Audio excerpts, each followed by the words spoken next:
Everyone, welcome to our channel education hotspot. तो हम जो MSO 1 के जून 2019 के पेपर की डिस्कशन कर रहे थे, उसमें हम आज इस पेपर का last question that is question number 10 जो है वो डिस्कस करेंगे। एज यू ऑल नो कि पेपर में आपके पास चॉइस आती है, 2 सेक्शन है, 5 एक जगह 5 एक जगह, ठीक है। 5 क्वेश्चन इन टोटल आपको करने होते हैं, जिसमें से सेक्शन ए में से 2 कंपलसरी हैं, बी में से 2 कंपलसरी हैं, एंड जो रिमेनिंग 5th क्वेश्चन है वो आप कहीं से भी कर सकते हो। तो इन 10 क्वेश्चन में से आपको सिर्फ 5 क्वेश्चन अटेम्प्ट करने हैं, बट जब हम समझ रहे हैं तो मैं पूरे के पूरे 10 क्वेश्चन यानी पूरे 10 टॉपिक हम लोग डिस्कस कर रहे हैं। तो एग्जाम से पहले अगर आप ये 2-3 पेपर भी कर जाते हो तो आपके पास एग्जाम में आंसर करने को अच्छी खासी चीजें होंगी। और मैं कुछ भी सिर्फ समझा के नहीं छोड़ रही हूँ, मैं प्रॉपर एक मॉडल आंसर आप लोगों को दे रही हूँ, सो दैट इस बेसिस पे आप चीजें लर्न कर पाओ, आपको ढूंढना ना पड़े 10 जगह से कंटेंट कि क्या याद करें, कितना लिखना है। मैं कोशिश कर रही हूँ मैं काफी कुछ यहाँ पे आपको प्रोवाइड करूँ, एंड आई होप इस चीज से आपको हेल्प भी मिल रही होगी। क्लियर? तो जल्दी जल्दी कोशिश करते हैं एग्जाम तक हम काफी कुछ कवर करें। तो अब यहाँ पे देखते हैं क्वेश्चन क्या है हमारा 10।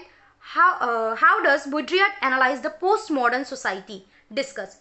तो अब यहाँ पे आपको पोस्ट मॉडर्न सोसाइटी की बात करनी है एज पर बुड्रियाट। तो यहाँ पे पोस्ट मॉडर्न सोसाइटी क्या होती है? पोस्ट मतलब क्या होता है? किसी भी चीज के बाद में, तो मतलब मॉडर्नाइजेशन के बाद की जो सोसाइटी थी ये उनकी बात कर रहे हैं। क्लियर? देखो वैसे क्लियरली पोस्ट मॉडर्न सोसाइटी या पोस्ट मॉडर्निज्म का टाइम पीरियड कहीं पे मेंशन एज सच नहीं है, और हमारे लिए बहुत मुश्किल है ये टाइम पीरियड मेंशन करना, बट हम मॉडर्निटी को तो डिस्क्राइब कर सकते हैं। तो मॉडर्निटी वाले इरा के जो बाद का टाइम पीरियड था, जो लेटर मॉडर्निटी वाला टाइम पीरियड था, वो पोस्ट मॉडर्न सोसाइटी में काउंट कर सकते हैं हम लोग, ठीक है। तो अब मीनिंग देखते हैं। Postmodernism is the idea that reality is not mirrored in human understanding. Reality जो सच्चाई है वो ह्यूमन अंडरस्टैंडिंग के बेसिस पे मिरर नहीं है, but rather constructed as individual find their own reality. एक इंसान जो है वो क्या करता है? अपनी खुद की रियलिटी फाइंड आउट करता है। तो रियलिटी कैन बी कंस्ट्रक्टेड। अब क्या कहा जा रहा है? पोस्ट मॉडर्निस्ट जो है वो इस बात पे बिलीव करते हैं कि realities are the subject to change. चीजें बदल सकती हैं, ऐसा नहीं है एक चीज है तो वो फिक्स हो गई है। अब पोस्ट मॉडर्निज्म जो है एक बहुत वास्ट टर्म है। पोस्ट मॉडर्निज्म पीरियड या पोस्ट मॉडर्निज्म एरा, इसमें बहुत सारी चीजें इवॉल्व हो रही थी, बहुत सारी चीज़ों पे काम हो रहा था। उसमें आर्ट था, आर्किटेक्चर था, music, film, literature, sociology, communication, fashion and technology, all these things, इन सब स्पेयर में, इन सब डिसिप्लिन में हमें यहाँ पे काम देखने को मिल रहा था।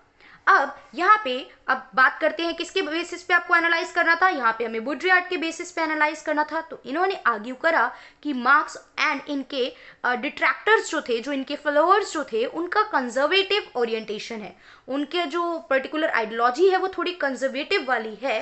तो इन्होंने सोसाइटी को जो स्टडी करा, ही स्टडीड सोसाइटी, इन्होंने प्रॉपर पढ़ा और ऑब्जर्व करा that it is not the production, सिर्फ प्रोडक्शन नहीं है, बल्कि इलेक्ट्रॉनिक मीडिया है जो इसको सोसाइटी को कैरेक्टराइज कर रही है, जैसे कि कंप्यूटर, सैटेलाइट्स, ये सब चीजें। सोशलॉजी, यहाँ जो सोसाइटी थी वो शिफ्ट कर चुकी थी मोड ऑफ प्रोडक्शन से। मतलब पहले सिर्फ किसकी बातें होती थी? एग्रीकल्चर, प्रोडक्शन, कैपिटलिज्म, सोशलिज्म, यही सब बातें होती थी ना। बट यहाँ पे बुड्रियाट के अकॉर्डिंग चीजें बदल रही हैं। हम किसकी बात कर रहे हैं? हम इलेक्ट्रॉनिक मीडिया की बात कर रहे हैं। तो यहाँ पे इन्होंने इन चीजों पे ज्यादा फोकस जो है, सोसाइटी को इस पर्टिकुलर पॉइंट ऑफ व्यू से इन्होंने स्टडी किया है। अब इसमें आगे इनका क्या कहना है? तो यहाँ पे ये कहते हैं कि पर्टिकुलरली जो आपकी सोसाइटी हैज बीन रेफर्ड, इनको सबसे पहले क्या बोला जाता था? आपके जो जीन बुड्रियाट थे, इनको कहा जाता था he is the high priest of post modernism. Post modernism पे स्टडी करने वाले, ये बहुत इंपॉर्टेंट थ्योरीज दी इन्होंने, बहुत इंपॉर्टेंट बातें बताई पोस्ट मॉडर्निज्म को लेके, तो इसलिए इन्हें यहाँ पे हाई प्रीस्ट कहा जाता था। इन्होंने 2 की कंसेप्ट जो थे वो यूज करे। क्या थे वो की कंसेप्ट? एक इन्होंने वर्ड टर्म यूज करा साइमुलेशन, और एक इन्होंने यूज करा हाइपरल। तो साइमुलेशन में इन्होंने क्या कहा कि कॉपी करना, इमिटेशन करना, किसी चीज का, किसी पर्टिकुलर पर्सन, किसी पर्टिकुलर एक्टिविटी को कॉपी करो या इमिटेट करो जो रियलिटी को सब्स्टिट्यूट कर ले। दूसरा हाइपरल, जिसमें इन्होंने क्या कहा? More real than real. More real than real मतलब कई बार हम इतनी चीजें फेक करके दिखाते हैं, आर्टिफिशियल चीजें शो करते हैं कि ये जो फेकनेस है और ये जो आर्टिफिशियल चीजें हैं वो भी हमें क्या लगने लगती हैं? रियल लगने लगती हैं। तो यहाँ पे बेसिकली ये बात किसकी कर रहे हैं? मीडिया की। अभी आगे नीचे आगे पॉइंट में डिस्कस करेंगे ये चीज कैसे हो रही है। He put forward the notion of symbolic exchange as an alternative to economic exchange. देखो यहाँ पे इन्होंने इकोनॉमिक एक्सचेंज तो पता है आपको, trade, sale, purchase, in exchange of something. But यहाँ पे इन्होंने सिंबॉलिक एक्सचेंज की बात की कि लग रहा है सिर्फ एक्सचेंज है by the symbols, but actual में एक्सचेंज नहीं है, बिकॉज कंसिडरेशन नहीं है। सिंबॉलिक चेंज में क्या होता है, कंसिडरेशन नहीं होती है, मैं प्रॉपर आपको क्या नहीं दे रही हूँ, उस चीज की पेमेंट नहीं कर रही हूँ। यहाँ पे gift giving and gift taking की बात की जा रही है। क्लियर, ये वन वे एक्सचेंज आप कह सकते हो एक तरीके से। फिर यहाँ पे पोस्ट मॉडर्न में हाइपर रियलिटी, यानी जो इन्होंने हाइपरल के कंसेप्ट की बात की थी, वहां पे इन्होंने कहा कि मीडिया जो है वो इतनी रियल लगने लगी है रियलिटी से, और ये अपने हिसाब से न्यूज व्यूज बिल्कुल एक्सग्रेट करके, स्क्यू करके, और अपने आइडियोलॉजी के अकॉर्डिंग ये न्यूज को क्या कर रही है, शो कर रही है। अब ये चीज तो मुझे बताने की जरूरत नहीं है, and specially in the case of Indian media की कितनी मतलब फेकनेस या कितना ज्यादा बढ़ा चढ़ा के खींच के इतने ड्रामेटिक तरीके से न्यूज को रिप्रेजेंट किया जाता है। ठीक है, वो तो यहाँ पे बेसिकली हम सब ने सुना ही है कि चैन से सोना है तो जाग जाइए। ठीक है, तो इस तरीके की यहाँ पे न्यूज सुनाई जाती है कि उसके बाद इंसान का सोना तो मतलब नींदें तो उड़ ही जाएंगी। तो बहुत सारी चीजें हैं, आप खुद न्यूज चैनल लगा के बैठ जाओ, आजकल ऐसा लगता है हम कोई कॉमेडी शो देख रहे हैं। इस तरीके से न्यूज को रिप्रेजेंट किया जा रहा है, तो बहुत सारी चीजें वो, और वो कई बार क्या होता है, वो इतना फेकनेस, इतना ज्यादा ड्रामेटिक तरीके से चीजें दिखाई जा रही हैं कि वही चीजें लोगों के दिमाग में रह जाती हैं, और वही चीजें क्या होने लगती हैं, रियल हमें लगने लगती हैं। आगे अगर मैं बात करूं, यहाँ पे इनके अकॉर्डिंग कल्चर जो है, culture is undergoing a very deep change. Culture में काफी कुछ चीजें चेंज हो रही हैं, which makes the masses more and more passive. जो मासेस यानी जो लोग हैं, जो पूरी पॉपुलेशन है, जो सारे लोग हैं, वो सब पासिव हो गए हैं, मतलब they are let going the thing, चीजों को क्या करने लगे हैं, लेट गो करने लगे हैं। And rather than increasingly rebellious, बहुत ज्यादा रिबेलियस नहीं है, अपोज नहीं करते, अड़ते नहीं है चीजों पे, तो यहाँ पे बहुत ज्यादा पासिव हो गए हैं लोग। अब एक और चीज यहाँ पे इन्होंने यूज करी है कि masses are not seen to be the product of media. ये जो भीड़ है, ये जो लोग हैं, ये मीडिया को कोई प्रोडक्ट नहीं है, बल्कि इट इज अ मीडिया, ये मीडिया है जो प्रोवाइड करती है, media which provide these want to the masses, ये जो चीजें हैं वो लोगों तक लेके आती है।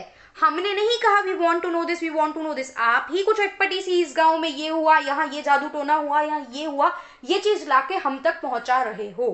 क्लियर, तो इन्होंने यहाँ पे बेसिकली पोस्ट मॉडर्निज्म में मीडिया, कल्चर, इन सब चीजों की बात की है। तो यहाँ पे पर्टिकुलरली हमने जीन बुडियार्ड के अकॉर्डिंग हमने पूरा इनका पोस्ट मॉडर्निज्म का कंसेप्ट जो है वो डिटेल में देख लिया है। तो यहीं पे आज इस लास्ट क्वेश्चन के साथ हमने समाप्ति कर ली है आपके जून 2019 के पेपर की। अब नेक्स्ट वीडियो से हम लोग नेक्स्ट पेपर स्टार्ट करेंगे।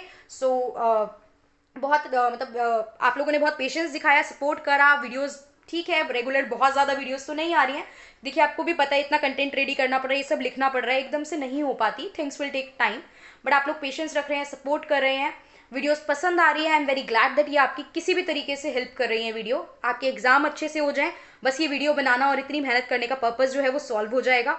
MSO 2, 3, 4 भी मैं करूंगी। देखो MSO 1 का पेपर जल्दी था, तो मैंने कोशिश की कि पहले इसके मैक्सिमम क्वेश्चन हम कवर कर ले, अब साथ साथ बाकी 2, 3, 4 की भी वीडियोस आपको साथ साथ मिल जाएंगी। जून 2019 का पेपर एंड है, नेक्स्ट से हम देखते हैं अगला पेपर कौन सा पिकअप करते हैं। ठीक है, तो that's all for today, thank you for watching the video.